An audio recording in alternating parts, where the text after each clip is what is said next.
Hi, hello. I'm Anna Spurek. I'm the director of Green Earth Institute, and I have a great pleasure to open the second session of European Vegan Summit 2024, Unlocking the Vegan Market. With me, the session will be joined by 6 amazing speakers, and I will give the floor to Heather to introduce yourself, and I will ask the rest of the speakers to introduce themselves. Hi, everyone. Thanks so much for having me. My name is Heather Courtney. I'm the founding general partner of Alwyn Capital. We're an impact-focused venture firm answering the question, how will we feed, clothe, and care for a growing population without exploitation of animals? So we invest in biotechnology solutions across food, materials, and medical innovation. And in addition to my role at Alwyn Capital, I'm also an advisor for 2 of the industry's leading think tanks, the Material Innovation Initiative, which looks at next-gen materials, and Center for Contemporary Sciences, which focuses on alternatives to animal testing. Thanks so much. I'm so pleased to be here. Thank you so much. Ella, do you want to take the floor? Sure. Yeah. Thank you so much for having me here. I'm Ella Wong, co-founder and head of projects at Good Growth. And currently based in Hong Kong, and my background is in sustainability and user experience research. So at Good Growth, we do consumer and marketing research as well as strategy work for plant-based and farm animal welfare organizations. So this might be food companies, advocacy nonprofits, funders, or industry coalitions who are looking to enter and expand to grow sustainable food systems in Asia. Thank you so much. And let's hear the introduction of Erik from Vevolution. Hi, everyone. Thanks for having me here. Erik Amundson. The last 4 years or so, I've been the CEO and co-founder at Vevolution, which is an investment platform for vegan and food tech startups globally. We've built an ecosystem of close to 2,000 startups now, over 1,000 investors. We've had dozens of successful examples of startups who have secured partial or full round funding from our platform. And then also I consult and advise with startups in investor relations, fundraising, and similar activities. So yeah, happy to be here and be a part of the panel. Thank you. Thank you so much, Erik. Matthew, do you want to take the floor? Hi, thank you. So my name's Matt Thornton. I work for the Vegan Society and I'm based in the UK. Our organisation is responsible for a number of things. First and foremost, we are a charity. We provide education, resources, support focused around the vegan movement. We also have a business arm, and we provide product certifications that covers food products, cosmetics, any industry really, or any product that wants to be recognized as vegan. We have very robust standards, and we carry out the investigation as well. So a big team, all do some really, really great work, and all that money goes back into the movement that we're all so passionate about. Thank you for having me here. Thank you so much. And we have also Charlotta, and I need to say it, Ruokailo. Did I say it right? Yes, that was like really right said. Your Finnish is great. So thanks for having me here. I'm very excited to be here on this panel. And so my name is Charlotta Hyttinen. I'm a nutrition scientist by education and specialized in plant-based mass catering. And from my company, Ruokailo, which I founded in 2017. And we have various food-related operators to increase plant-based supply. We work with businesses, organizations, cities, municipalities, to name a few. And we educate, we consult, we help them to make strategies in how to increase plant-based supply or become carbon neutral. And then we're also involved in many different kind of campaigns and things like the Plant Foods for Climate campaigns, which is a large recipe bank, and that's for mass caterers. And it's also available in English if someone's interested in looking into that. Thank you so much. And last but not least, David from Mission Plant. Sure. Hi, everybody. First of all, thank you for having me. It's a pleasure to be here. So I'm David. I'm based in New York. And for the last 15 years, I've been working as an entrepreneur, founding food companies, as a consultant to others, and as an investor. And for the last 4 years, my focus has been on launching and managing overseas vegan food companies, either ingredients or in products that are looking to launch into the US market. I build their strategy, launch them, and my team and I manage their day-to-day commercial activities here in the US. Thank you so much. And on behalf of Green Ref Institute and our partner, Vegan Austria Society, I'm happy to open our session with the question that we were just discussing in the backstage, because we were talking about different situation and movements in Europe, but not only in Europe. We can observe a lot of new movements and new demands and requests from the consumer sides and from the citizen sides. And I would like to ask you how we can use this momentum of advocacy, of asking for good, healthy food, and how we can use them and include them in our strategies, in our plans, in our innovation. And how do you do this? So I will start with Charlotta. Okay, thank you. What I see in mass catering is that already some, well, in the private sector and also some private canteens, that they are setting goals to cut down on their carbon and biodiversity footprints. And I think this is mostly because of like outside pressure to do so. And with some cities and municipalities that they are setting goals for being carbon neutral by the years of 2030 or 2035, which of course affects their strategies in things like cutting down on meats and dairy, and planning their procurements differently and with stricter criteria.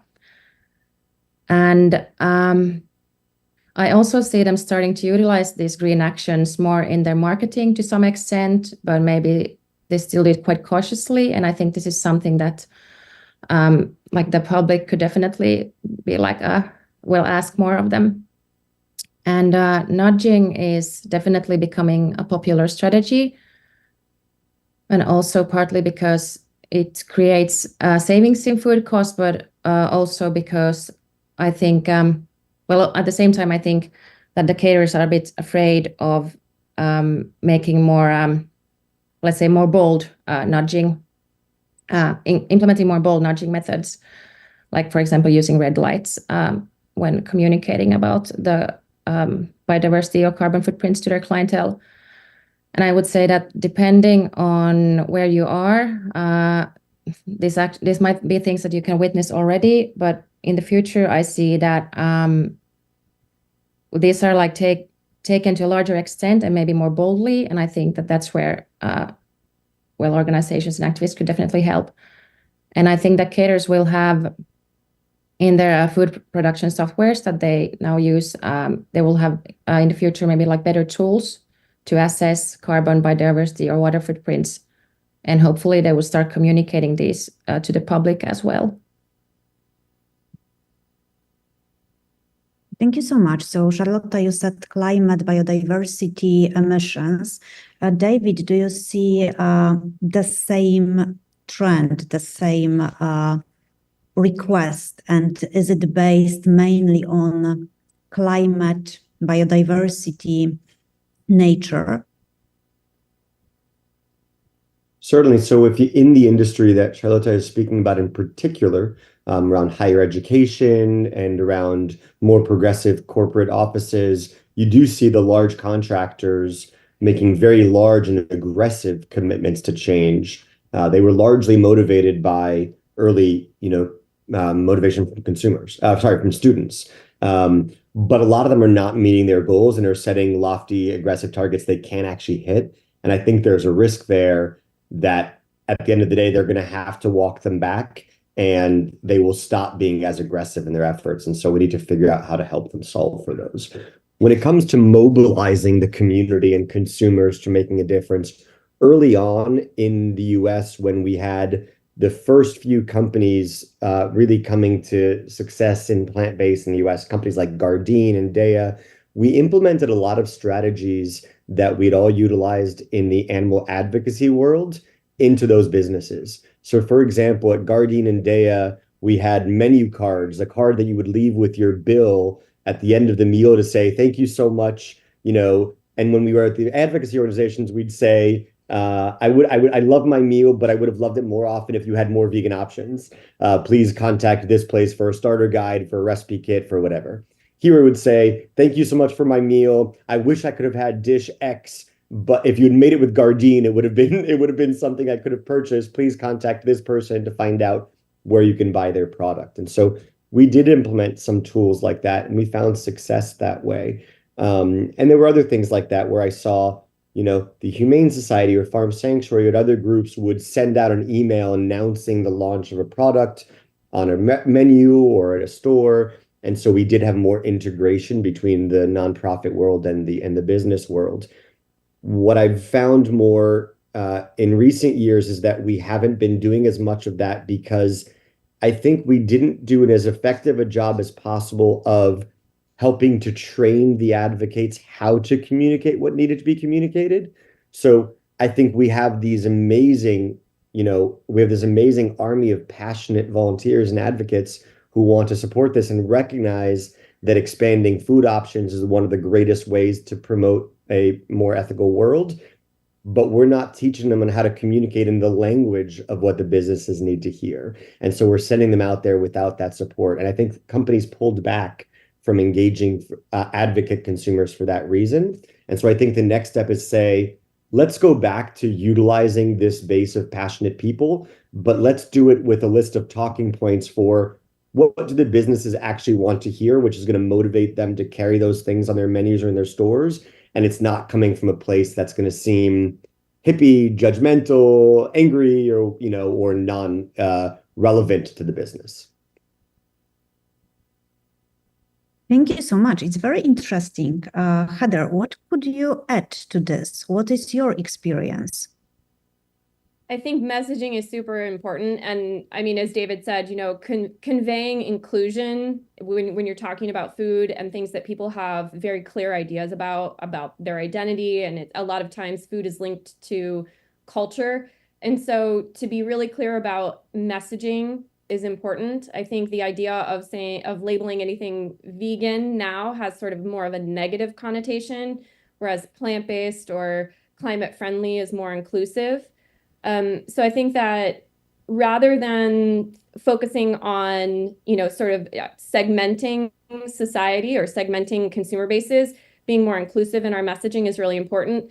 The other thing is, advocacy groups have worked really well for a lot of mission in our industry. I'd say that I don't think it's a perfect match to driving consumer demand. I think products have to drive repeat purchase, and the taste and price really have to be there, taste specifically. So you can tell a person all day long why eating a traditional beef burger is bad, but if you don't give them a delicious alternative, you'll never convert them into a repeat buyer. So it's a combination between inclusive messaging and delivering on taste in these other products. Thank you so much. So, Matt, I'm wondering because we have here, we heard about communication, about advocacy, about climate, and what do you think as a vegan society? You do amazing work, not only in UK, but all over the world. So what is your experience and how do you see that movement of citizens advocating for just food, for ethical food, for more ethical food? And how do you see it can influence and can have the impact on businesses? Yeah, and a lot of what was said was really interesting. Our sort of mission, our aim is to make the world vegan. That's what we're working towards, and we do that through one of the ways that we do that is through education. So a big part of that is educating businesses that we work with and that we partner with, educating governments and policymakers, but also educating individuals. I think with the world that we live in now, particularly in the United Kingdom, and also America, the United States, we find that a lot of parents in particular, when they've got families, are under pressure because both parents are now having to work to pay for a lot of the things for a lot of the food that we put on our table. So I think making this available to people is something that we really do as an organization. And going back to something that Heather said before around taste as well, we're in this third wave of veganism, and I think historically veganism was seen as something that was perhaps quite bland, maybe quite uninspiring. But what we're seeing now with a lot of new vegan restaurants and vegan options in supermarkets, actually, and I'm not even talking about the animal product alternatives, even just the things that are made from scratch and all the recipe books that we have, it's about making it taste good. So the health benefits are great, but the first thing to go when families are under pressure is often the healthy options. So making it easy for people, making it taste good, making it good for them is kind of like a healthy trio, really, that would be great to see people working towards. But I think the availability of it is the really interesting point to me. You know, when mum and dad or whoever finish work and they set up to start cooking, it's about having easy options available to them there and then to provide those healthy and tasty options for the family. Thank you so much. So we have the map that you draw. We have health, we have climate, biodiversity, we have the access to good food, we have taste, of course. And Ella, could you add anything here? And what is your experience with that impact of consumers and of growing awareness and growing knowledge?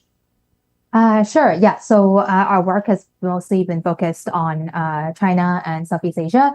And so there, I would say the plant-based movement is still very nascent, and the key word for driving it is definitely healthy rather than ethical or environment or these other motivations. So we've done research with the Good Food Institute with over 2,000 consumers from 6 countries in Southeast Asia.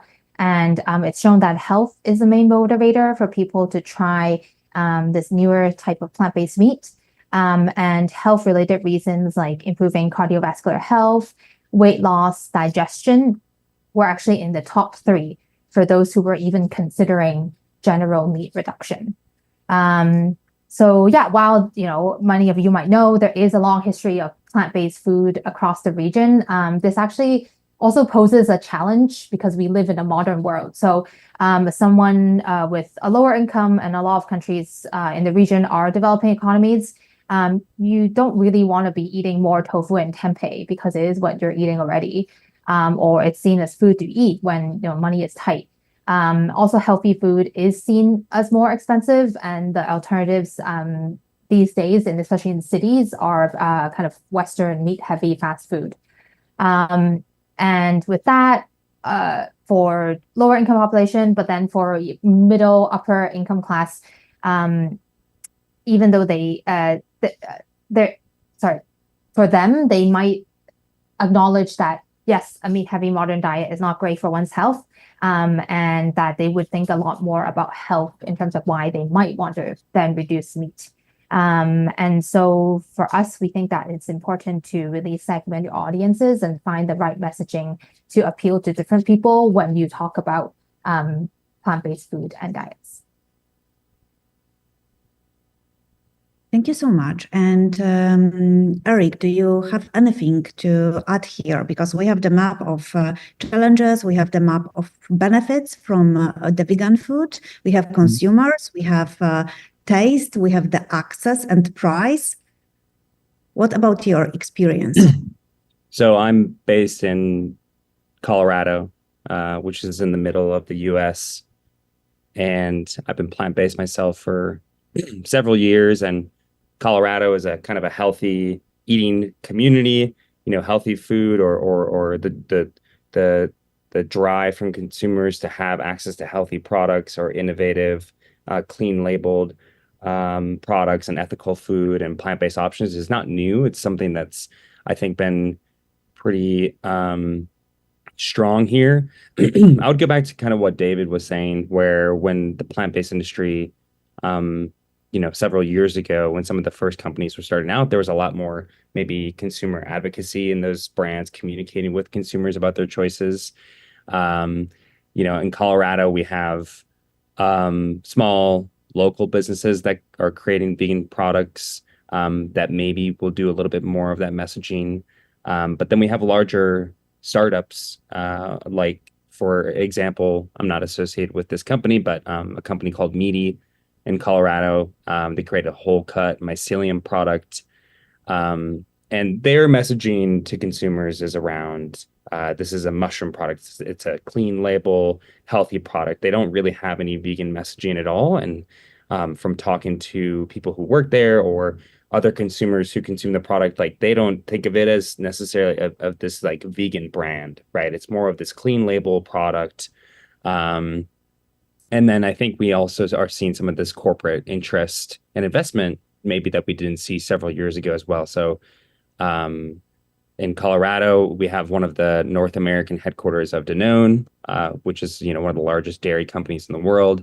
They've invested in, several plant-based brands and they want to continue to grow the sales of their plant-based brands in across the world. So I think at this point, we're maybe at this point where the advocacy is lacking how it was initially.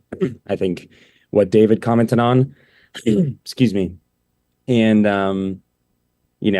the plant-based alternatives are almost somewhat mainstream. They've made their they've created this spot in the market, and they have a little bit of traction. And so there's a little bit of a pullback, I would say, in engagement from the consumer side and probably the corporate and investment side as well. Thank you so much. That is very interesting. And we have just, I think, 2 or more questions coming from our audience. But let's finish first our discussion. So in your opinion, what is currently the most significant, the biggest barrier that limits the development of the vegan market, of the development of the vegan food, vegan products, veganizing different sectors? So is it a lack of capital? Is it a lack of legislation for plant-based companies and businesses? Is it a lack of consumer knowledge and awareness? Is it, that whole discussion about traditional food and eating traditional food? What do you think, Heather? So from my perspective, I would say capital. Capital is the largest driver, which bringing this topic up on a vegan summit might be somewhat controversial, but take cultivated meat, for example. So that we are in that industry basically developing an entirely new technology, taking something from pharmaceutical development and applying it to food. Pharmaceuticals they're a high margin business. Food is a very low margin business. And so to make the numbers work, scale is one of the things that we're battling. We have to get to scale. It's talked about a lot in that industry. I think that the same thing can be said about competing with incumbent industries like meat and dairy that are highly subsidized. I mean, it's estimated that there's about $500 billion in subsidies in meat and dairy globally. To compete in that market, we need an intense amount of capital. Now, that not all of that is going to come from the private markets. Some of that probably needs to come from government and other agencies that are doing things to combat climate change, biodiversity loss, water and land restoration. So capital is a huge driver. I think that driving prices down to make these products more affordable across the board. I've traveled to Europe recently, and the prices are much lower in Europe than they are in the US. So I'm speaking specifically about the United States. But in my opinion, it's definitely capital. Thank you so much. Ella, do you agree? So I would say in Asia, because the movement is so nascent, lower consumer awareness and lack of demand is definitely a big issue. So just kind of, talking about why something should be animal free, why you want to go plant-based, it's not really in the mainstream conversation. And related to that, then there is like demand. So people are not really ordering plant-based options because there's not really a motivation. Or there might be concerns, which you also see in the West, about like nutrition. Sometimes also healthy food is generally marketed as more expensive, or they might not think it's as tasty. So there are some common reasons, but I would say in general, the awareness is a lot lower in Asia. And then related to that, there is the supply issue. So then for businesses to offer veg options, there's a very low incentive, and if at any point they think there's a lack of demand or maybe even a complaint about the veg option, they might just very easily take it off the menu. So you often see plant-based options being limited campaigns in restaurants or chains. And this kind of really turns into a negative feedback loop. But I guess on this point, I also want to mention there is a trickle-down effect of like a growing vegan market and demand in places like Europe and the US. So a lot of the alt protein products from companies in Asia actually have now expanded to Europe and the US, and is one of the biggest or even main markets. And so, it will take time to grow the Asian markets, and there's also potential, but international demand can really keep this momentum and these product lines going. Thank you so much. Matt, what about the UK point of view? Yeah, so in the UK, I definitely think that capital's got something to do with it. Probably less so compared to a lot of other areas in the world. Since we've seen the cost of living crisis hit the UK, there's been a reduction in the number of people that buy some of these products. But there's other things at play as well, and I think a big one is around awareness and social attitudes. That there is sometimes quite a profound pushback on veganism, at least in the mainstream media. I don't think that's necessarily reflected in society. Most people that we speak to are curious, or at least interested, and we reckon that probably 2/3 of the UK population are open to at least trying or reducing their animal product intake, which is interesting. About those other third, I think that probably a lot of that comes down to the social attitude. There are people who think that it's not viable. So again, it kind of comes back to education for us. If we can keep talking about the things that we believe to be true, keep driving the ethics and the moral decision behind it as well, and the environmental impact to an extent too, I think that is getting through to people.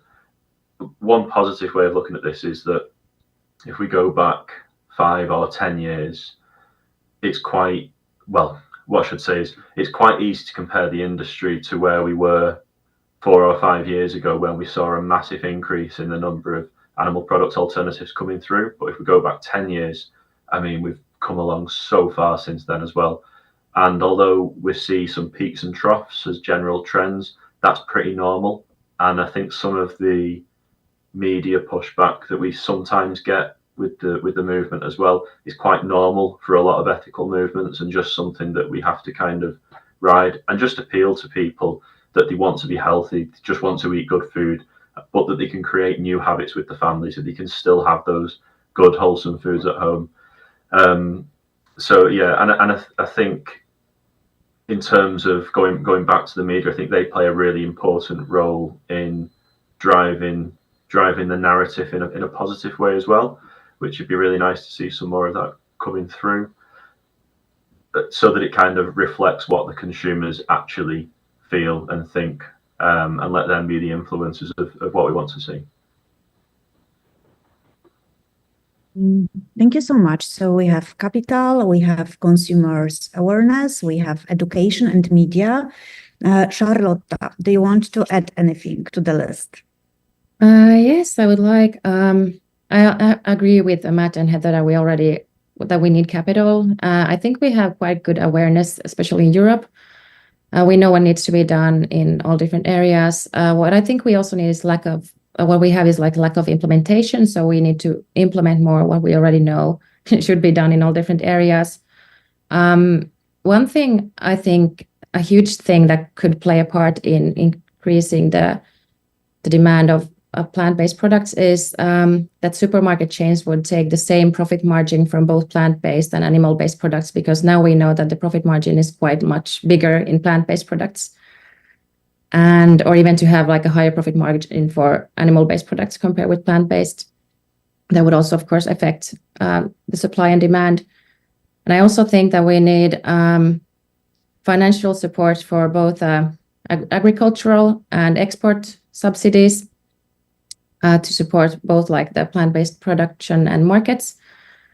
And I would also see that we would need fortified plant-based school meals eligible for the European Union school milk subsidies. Now only cow's milk is eligible for this, but I see that nutritionally plant-based options could also be, and I think that would make a huge impact on the demand. And also I see that we would need governments and maybe local authorities to also legally and financially support the sustainability transition on different kinds of levels. And I also see that we could have like a European EU subsidy for plant-based proteins. We already have one for fruits and vegetables regarding school meals. So I think that if we could get one for plant proteins, that would be a huge step forward. Yeah, thank you so much. Thank you so much. This is a very huge issue, the common agricultural policy, and the fact that it mainly founds meat and dairy and factory farming.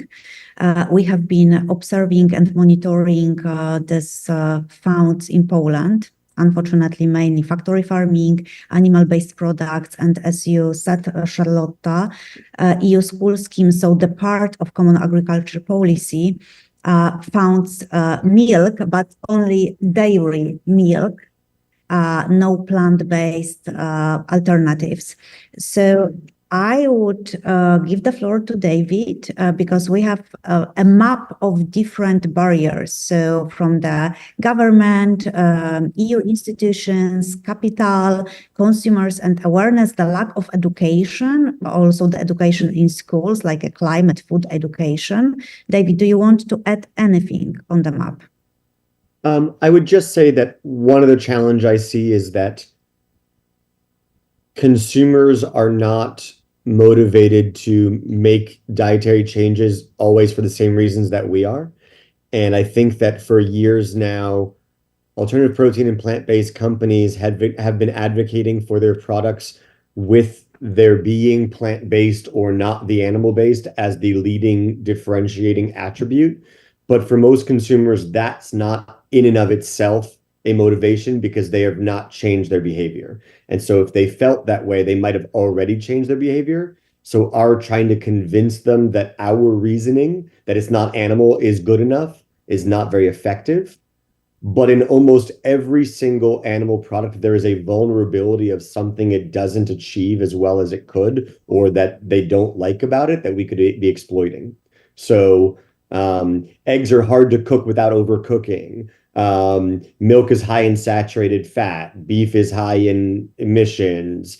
Seafood, mercury. I don't know which one is the correct. We have to do more consumer insights work on each category to understand which is the motivating factor that will get people to swap out the problematic product with the product we wish they would use. But we need to be more thoughtful and intentional about targeting the vulnerability in why do they choose what they're eating now, and what would potentially make them stop if we could solve for that. And it's not going to be consistent across the board. You're not going to convince people in the United States that eggs and fish aren't healthy. We're not there. We're not going to convince people that chickens are unsustainable. They don't see that. And so we need to be thoughtful and intentional by product category about where can we win with those consumers. And it might be different by country or by region of the world for sure. Wow, thank you so much. So we do need more research, and we do need more research for different groups in different countries. Erik, anything you want to add to the map of challenges? And we will go through the main the main game changer also. So if you can add anything here, and if you can pick your hero, so one game changer, consumers, investors, policymakers. I would agree that the lack of capital is significant, but I think going off of what David was saying, I think the consumer awareness is really key. You know, off of what David was saying, I actually was speaking with a company yesterday, and they are basically creating an ingredient, and it is molecularly this exact same as its animal-derived replacement, or what it is trying to replace. But if they want to get their product on the shelves and into into retail or into as an ingredient for other products, the way that, at least in the US, that they have to list the product is they have to list it as an ingredient made from something else. So as an example, I'm just reading what Google says now. We have Brave Robot, for example. That was they launched an ice cream line, at least in the US, I think.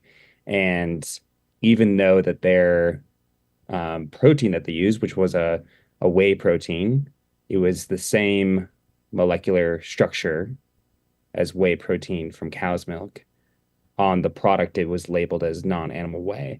And so I think there's a lot of, consumer maybe confusion or education that needs to be done. Like if a consumer who wouldn't normally choose a vegan ice cream goes and they see that non-animal whey label, how complicated is it for them to make that decision? And I think that those labeling challenges will continue as we see these new innovative products and ingredients, which are really great and they perform the same. They're structurally and molecularly the exact same as, the animal products they're replacing. But if we continue to have these sort of label issues and these education issues with consumers, I think that it's going to be, challenging for them to adopt those products. So that's just maybe an example of something I've been thinking about recently. Thank you so much. So consumers or governments? I think the consumer awareness there would be the champion there. Okay. Heather, do you agree? Consumers, governments? If I have to choose one, I guess consumers. I'd say that they both play a role. Consumers drive demand in the market. Governments, a lot of times, can do things to unlock price competitiveness in the market. But I think I agree with Erik. It's got to be consumers. Thank you so much. Ella, consumers. We have two voices for consumers, two votes. I would say yes, definitely consumers. It's a main kind of focus of our research, but kind of to change consumer thinking and behavior besides regulation and businesses. I think Matthew mentioned, thinking about the different points of contact people interact daily: news media, social media influencers, educators, community centers. We did a study with over 200 farm animal advocates, and it showed that a lot of them, chose to work with local stakeholders. So like individual restaurants, smallholder farmers, hospitals, before they do kind of bigger institutional national policy or corporate work. So kind of thinking about these smaller players to influence consumer behavior, I think it's quite important. Thank you so much. David, so consumers or governments or anyone else? Yeah, I think that it's all important. I think that it really depends on the geographic region. In the United States, government is not going to be the driver of change as much as I'd love them to be. They are not going to move in our favor. And if they do, it's going to be at the margins with individual small programs, but it's not going to be successful in a bigger way. I think in Europe, there is room for governments, both the EU and individual countries, to make positive strides. I mean, our government can't agree on whether climate change is man-made. So we're a long way away from being able to incentivize and support this industry as a government. I think also if you look at China and the administration's support for green energy around cars and the infrastructure that has been created to support consumer change in purchasing, there can be a real opportunity to drive consumer behavior change at a governmental level, but it's going to be very much dependent on the country. Here, we have to rely on consumers because the government's not going to do anything. That's interesting. Is it the situation the same in UK? So we need to rely on consumers and ourselves instead of waiting for the systemic change? Is that a question for me? Yes, it is. Yeah, just checking. Yeah, I mean, I think they're both incredibly important. I was just trying to think of a more vegan appropriate phrase to chicken and egg. I suppose it's tofu and edamame bean maybe. I think the consumers really are the ones who, I think Ella said before, consumers are the ones who drive the demand. In fact, sorry, no, it was Heather. Apologies. Consumers drive the demand, and governments tend to, I believe, act off the back of it. And I think any significant movement, particularly ethical movements, have always been driven by public demand for change. I think people are much more powerful as a collective than we may be giving them credit for. I also think, and I've had multiple conversations about this in my personal life and professional life, that individual responsibility in doing the right thing drives significant change as well. And if that demand isn't there and that pressure isn't there on governments, then they won't make the change. And I think when you've got that social attitude heading in the right direction, which I generally think it is, at that point, it forces change on government and as well on businesses as well. They'll also react to the demand. Businesses creating more opportunity to make revenue, as cold as it is also going to be a reaction to the consumer wanting more opportunities. Thank you so much. And I would ask the same question to Charlotta. So consumers, governments, policymakers, who is going to be the game changer for the vegan market development? Thank you. This is such a difficult question because I would say we need work on all fronts. But I would say at the end of the day, maybe consumers, because it's consumer demand and that affects also the legislation and what policymakers want to do and affect businesses and everything. So I say that would be like my vote goes for them.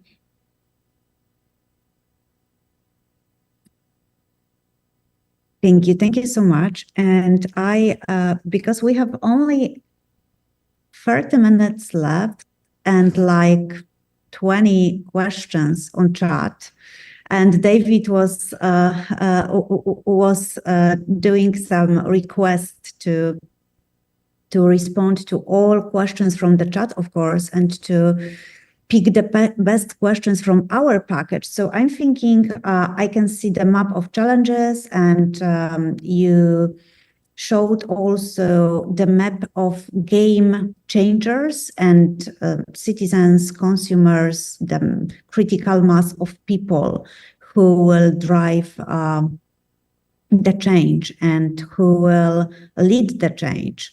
And of course, just next to them, we have governments, we have common agriculture policy in Europe, but we have a lot of public funding. We have education, and in Poland, for example, we don't have even the climate education. So we talk a lot about consumers, but we don't have the fundamental access to the education and to the information. So what do you think about policymakers and the courage, will of policymakers to change different policies from funding, promotion of agri-products, education, research and development, and social programs? What do you think about policymakers and how we can make them change different policies to create the new agriculture policy and the new food system? Who would like to start? I can start if that works. I think I won't comment on the policy making on some of the social aspects of things, but at least into government. There's been quite a few government investments quite recently. For example, I wrote a few examples here. So the Better Meat Co. They received about $1.5 million grant from the U.S. Department of Defense, which is very interesting, to scale their mycoprotein called Rhiza. And then we also saw the UK government, they invested 15 million into a new national center to commercialize alternative proteins. So I think we're seeing some of this investment coming from, the public sector or the governments around the world. And I think what they see it as is probably just from a national security standpoint, or they want to make sure that they can produce, and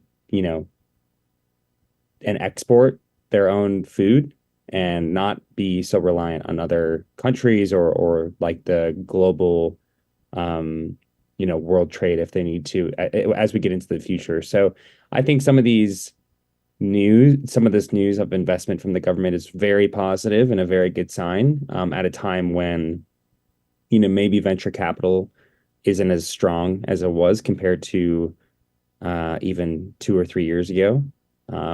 So yeah, some really positive signs. I think those are some examples that I'm really excited about. So yeah, we can see some change with, from our policymakers. And I'm seeing them in the form of, investments into some really exciting projects. Thank you so much. I would add also the Danish plant-based action plan. It's a new one, and we were very happy to see this one in Europe. So Heather, do you want to add anything, how we can make them more bold to invest in vegan sector, to invest not only in the context of the money, but also in the context of education, of research, development, legislation? Well, I mean, as Erik said, we've already seen some of this, like Department of Defense in the United States has invested in several alternative protein companies from the perspective of, leveraging food security and talking about alternative protein as a way to create more sustainability and ensure food security in our food system. I'm not sure that a $2 million or $1.5 million investment from DoD is significant enough. I think we need a lot more capital, but it is a step in the right direction. The EU CSRD just passed legislation that companies are going to be required to disclose scope 1 through 3 emissions. I'm curious from some of you here that are based in the EU, how that's going to translate into labeling or like at the consumer's point of decision making, how some of that will actually inform their decisions, whether or not it's a disclosure that comes out quarterly in business reports probably won't move the needle a lot for consumers. I think it depends on how we leverage that messaging to really convey decision making and move consumers to make better decisions. I'd say that a push for biodiversity disclosures is going to be huge for the cattle industry as well. We've already seen some of this in Brazil. We've seen buy-in from the meat industry and incumbents into cultivated technologies.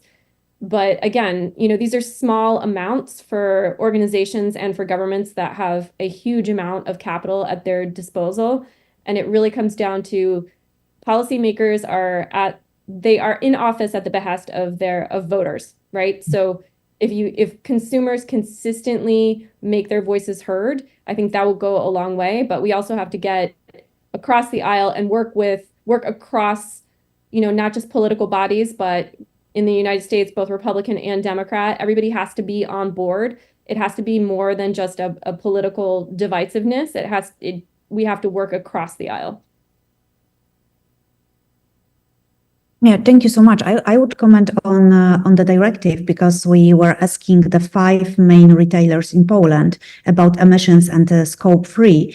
And you can find the report on our website, futurefoodforclimate.eu. And unfortunately, they decided not to answer. So we were analyzing reports, we were analyzing websites.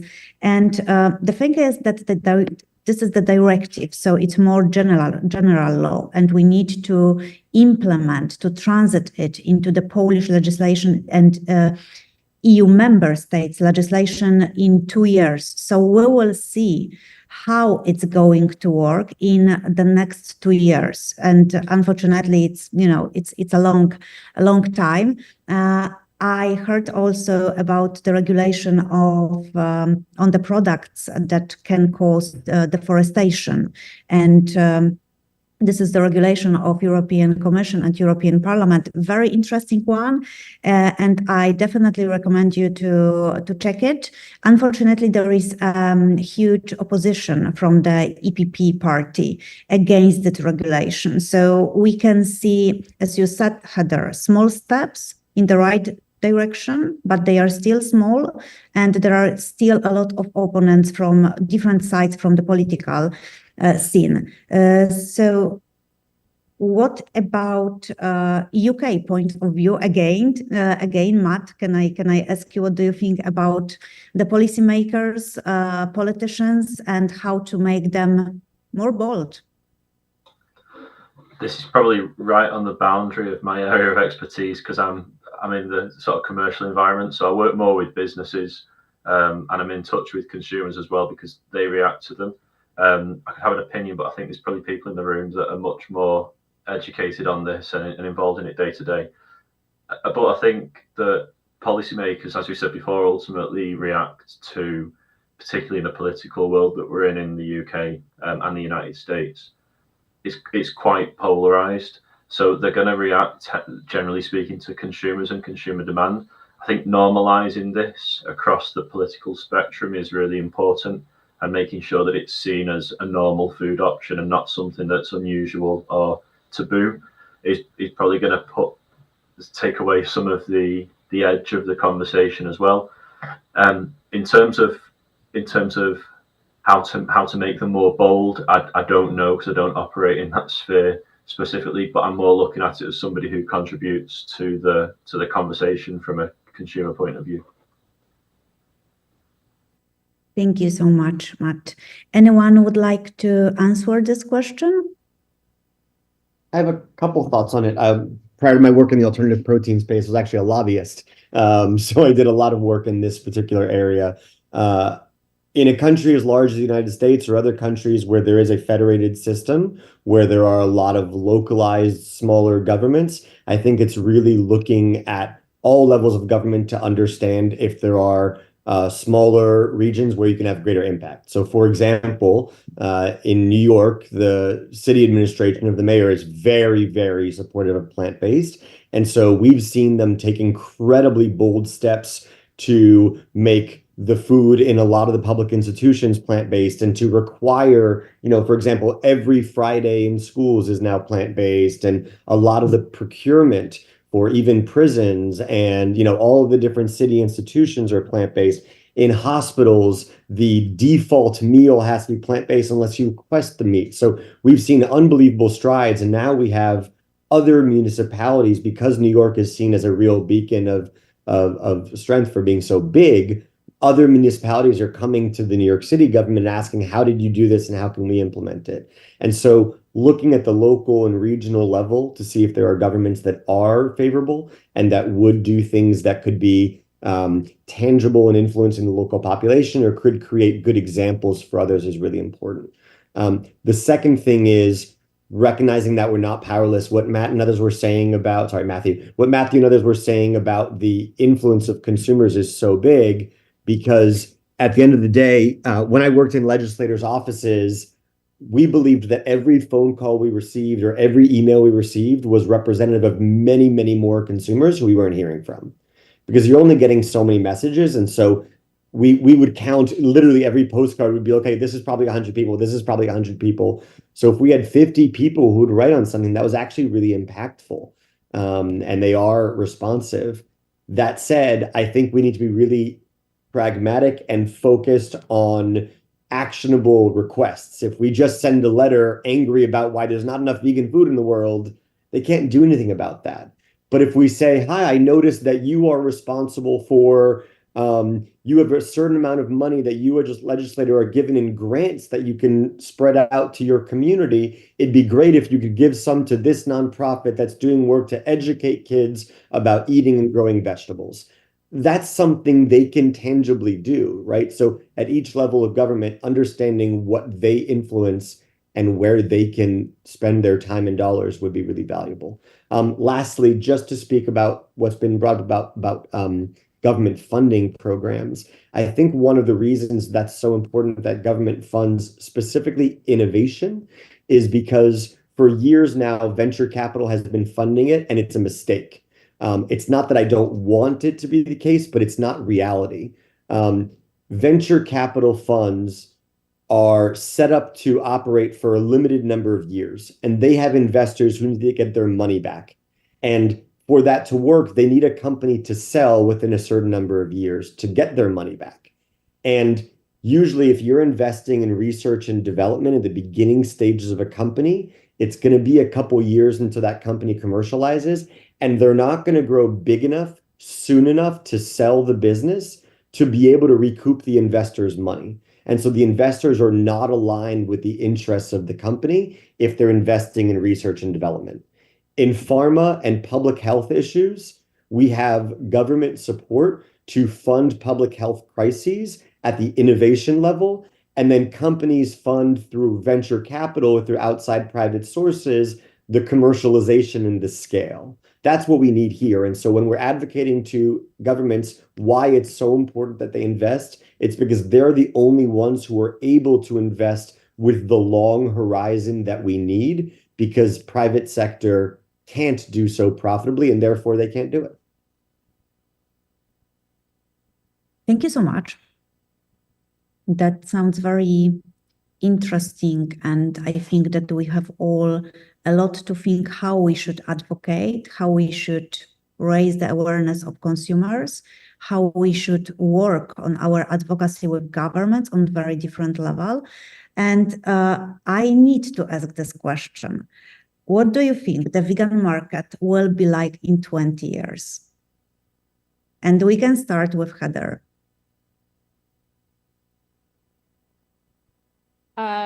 So unfortunately, the wheels of change are really slow. I don't think that we're going to see a completely vegan world in 20 years. I wish that were the case. I've been vegan myself for 27. I was hoping that, in 20 years, everybody would be vegan. Around, 2019, 2020, there was a pickup in friends that I never thought would eat a veggie burger, went out and tried the Impossible and they loved it. Really saw an increase in trajectory. We've sort of come down that in the Gardner hype cycle. We're in the trough of disillusionment, I think, as an industry right now. So pushing consistent change, consistent pressure across multiple different avenues, as this whole panel has talked about, government, consumer education, bringing the media to play. We as an industry haven't done a very good job about making our case for plant-based a cohesive push. The meat and dairy industry has done a really good job at grabbing onto one idea of ultra-processed foods. I'm sure it's the same in Europe, that ultra-processed foods are really bad for you and plant-based meats are ultra-processed foods. If you look into the research, that's not actually the case. It's primarily, heavily processed meat products, traditional meat products, and sugary beverages. So I think that as an industry, we need to push that forward to get to change. But I'd say that it's going to be a step change, and we're going to have a lot of different products on market, things from blended meat, traditional meat, and plant-based, combined hybrid technologies of plant-based and cultivated cells on the market, lots of different plant-based options. So it'll be a period of transition. I wish it was faster, but in 20 years, we'll start to see some changes. Thank you so much. Anyone else? 20 years. 2044. I can go ahead if you like.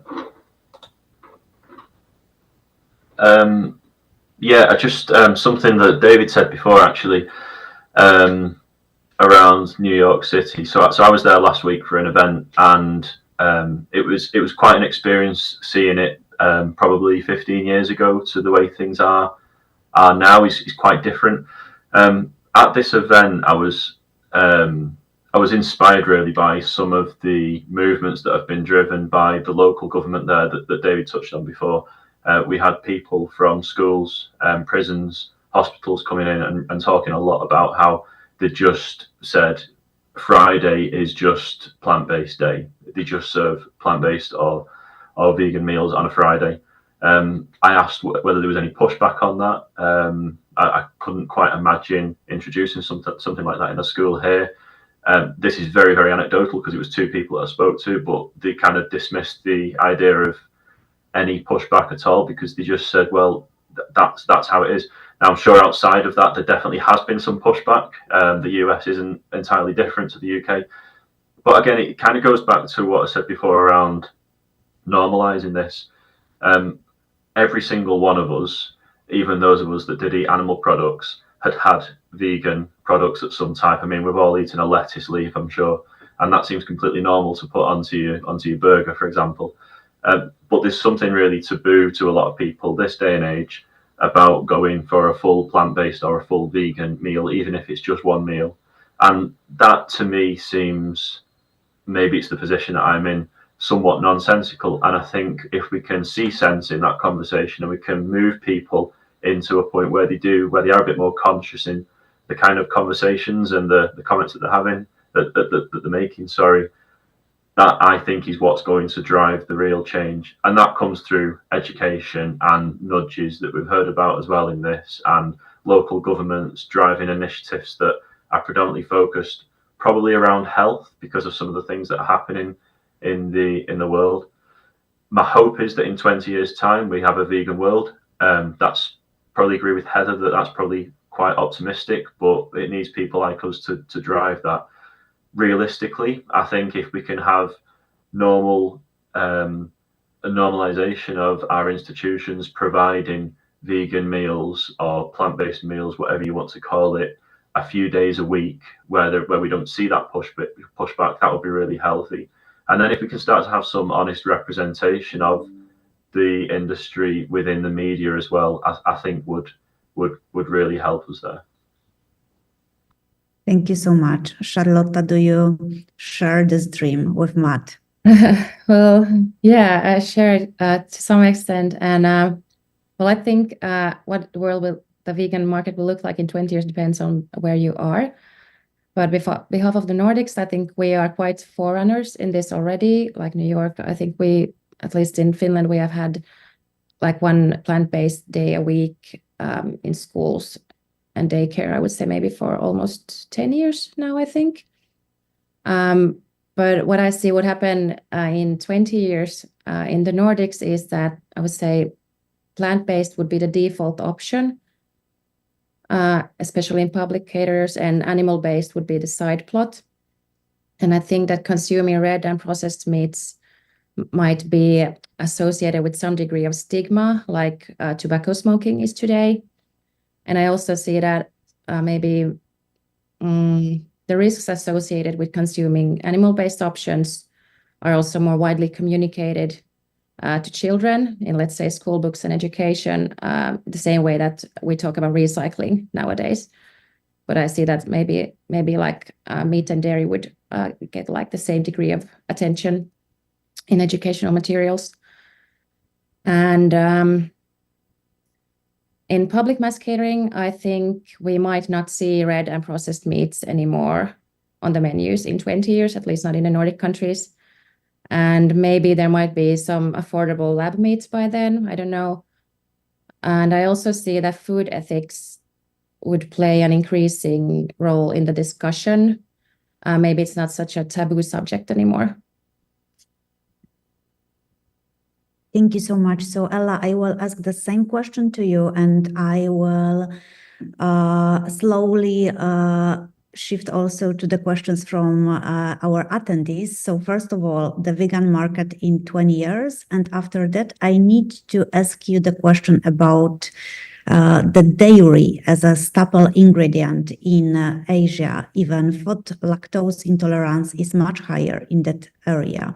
So this is an experience of one of our attendees, and she or he would like to hear more about this.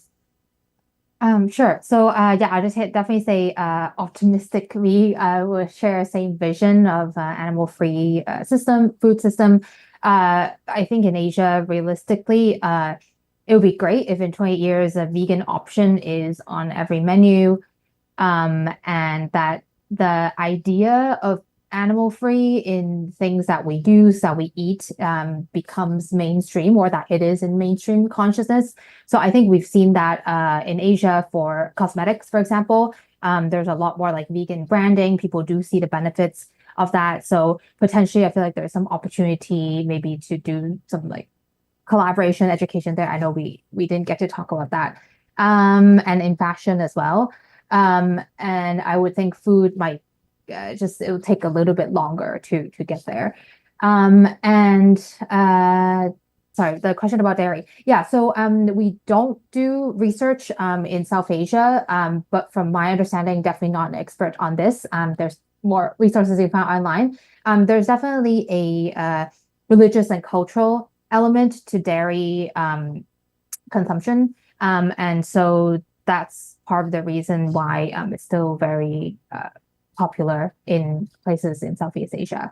And in terms of in other parts of Asia, like China, Southeast Asia, where there's also high levels of lactose intolerance, there's been just recent, for example, I know in China, there's just been a kind of in the 70s, I want to say 80s, there's been a push for people to consume dairy, because at that time, it was seen as a nutritious product, especially for children. And so that's just kind of been the legacy since the dairy industry has just grown. But definitely overall, I would say in Asia, plant-based milk, plant-based dairy has been a lot more successful than plant-based meat products, because it addresses the issue of lactose intolerance, because of like great collaborations they do with coffee shops, and it being seen as trendy. And so, yeah, there's definitely still a lot of opportunity for growth in all parts of Asia.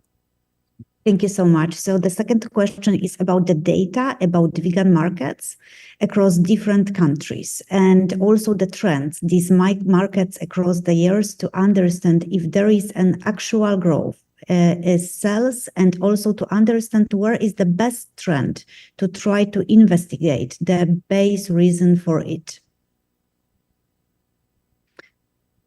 Anyone on vegan markets and data about vegan markets? Yeah, I can speak a little bit to it in the United States. So I think we have to look at two different pieces. One is the sales data and one is the consumer data. On the sales data side, so 4 or 5 years ago, I worked with a few other parties in the movement to work with Nielsen, which is one of the largest agencies for collecting both sales data and consumer insights, to recategorize all of their sales data in such a way that we'd be able to identify what products fell into the vehicles of plant-based milk, plant-based cheese, plant-based meat, etc. Because before they weren't necessarily categorized that way, and so it was hard to size the market in totem. That's been very successful in helping us to wrap our hands around retail store sales of those products, and so we do have good data there. It's not always good from the news. The last couple of years, sales have gone down across many of our categories, but we do at least have that understanding. In food service, so sales in catering, restaurants, hotels, institutions, we don't have good data there, and that's because in a store, when you buy the product, you have the barcode, and it's going to be consistent for that product across any place that sells that product, right? So it's very easy to track when that's scanned at the register that it was sold. But when somebody's developing a dish with many different ingredients, there's no way to know exactly which products were in that dish because they're not tracking that in the register. And so it's very hard to say, oh, this much of this product was sold. And so we have overall volume estimates, but we're not able to really get data at the account level, the store level, the restaurant level for the food service side. When it comes to consumers, we have decent data in the US. Not perfect, but we have some good data because the group Faunalytics, formerly called the Humane Research Council, has done some really good work over the years to understand not only what consumers are consuming, but what motivates them and also what motivates behavior change. So they've done great work to study what action points we can use to influence behavior and beliefs of consumers.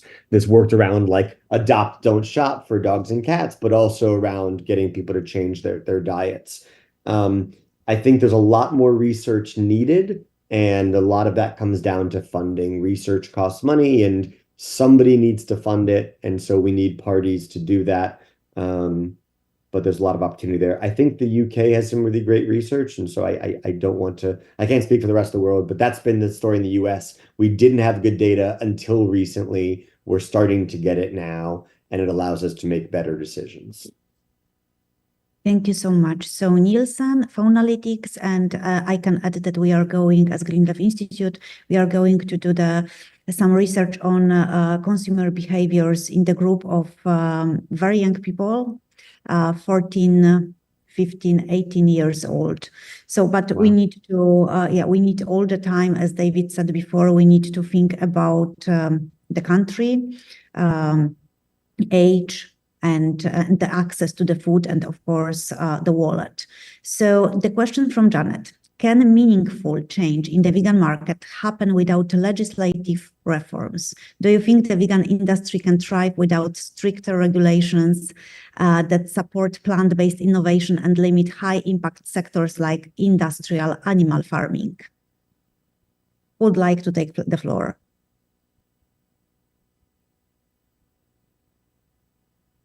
I can make a comment about this one. Janet, thank you for the question. It's a tough one. So I think that, we talked a little bit about legislative change earlier. I think that trying to use legislation to push consumers to make choices never really truly creates a profitable market. I really feel like innovation in the early stage, getting better products to market, is going to do more to push consumers to make change than creating legislative change would. The one thing that I think that we could actually make a change there is if we somehow level the playing field through either subsidizing alternative protein solutions or partially removing some subsidies in meat and dairy. Now, it's a very unpopular opinion, I'd say, especially in many of the standing parties in the United States. But if we're truly going to make a sustainable planet for the future, we've got to rethink how we've allocated subsidies into some of the worst actors in industry. So we have to get better products to market. We have to use innovation and technology in the early stage. And that's, I think, where I'll probably disagree with David, is that yes, government funding has to come in and help these industries scale. But if venture capital doesn't prove that there is an investable opportunity and get products to market early, we're never going to see that adoption from the larger players in the later stage. So while I agree that government has to step in and help, scale up industries once VC has proved them out, I think that venture capital is still a very, very important part of that entire ecosystem. Janet, I'm sorry if I didn't fully answer your question. Thank you so much. And the last one that we can ask, because we have 2 minutes left: to what extent do large corporations such as Beyond Meat, Oatly, or even tech companies like Microsoft influence or shape the vegan movement?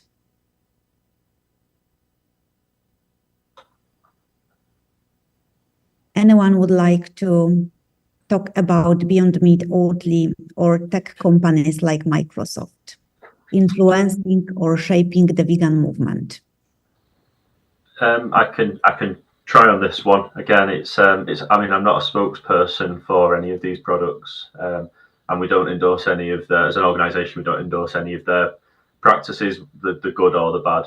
We're just there to ultimately register what it is that they provide. What I do know is that most companies, I suppose really we have to look at the net benefit and the net gains that these companies provide for us without endorsing any of their individual choices.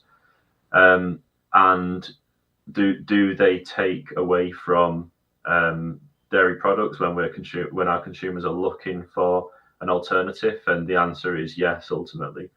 I think if we look at these in isolation, then they have a positive impact on the environment, on the image of the movement. Sorry, not the environment. They have a positive impact on the movement that we see within veganism, and they certainly inspire other organisations as well to jump on there. I think the more companies we get moving towards a goal, the more sustainable and more ethical they generally become.